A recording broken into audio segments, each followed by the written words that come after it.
All eyes will be on Kenosha next week as the trial of Kyle Rittenhouse begins. Jury selection is scheduled to start Monday.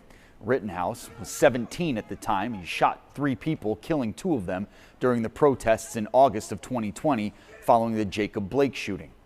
The next 2 weeks expected to be emotional ones as the nation turns its attention to Kenosha.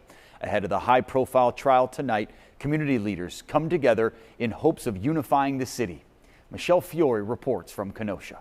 Good evening. Prayers were offered up here to the family members of the men who lost their lives. One speaker here calling Kyle Rittenhouse an American problem and saying he is a token child of white privilege. Justin Blake says that these 2 men who were peacefully supporting Jacob last year didn't make it home hurts. See, when you can bring different colored people together, different religions, that's a win. In this day and age, that's a win. Jojo Rosenbaum and Anthony Huber were killed. The case to draw national attention, which is again a concern for residents here. Please remain peaceful. We don't want any community destruction. Attorney Julius Kim's weighing in on the case. It's not going to be an easy case for the prosecution. It's not going to be an easy case for the defense. Video points to 17-year-old Kyle Rittenhouse as the shooter. I think that will help a lot because what actually happened then doesn't become so much in dispute.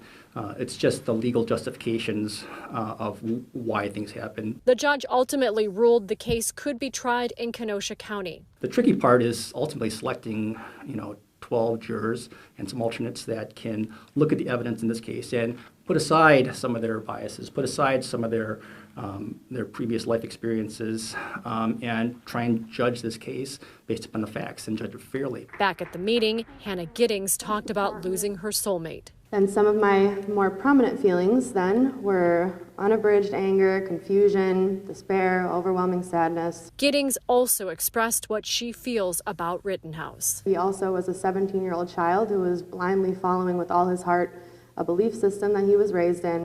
Justin Blake left here encouraging supporters to meet him outside the courthouse at 9 a.m. on Monday. Reporting in Kenosha, I'm Michelle Fiore, CBS 58 News.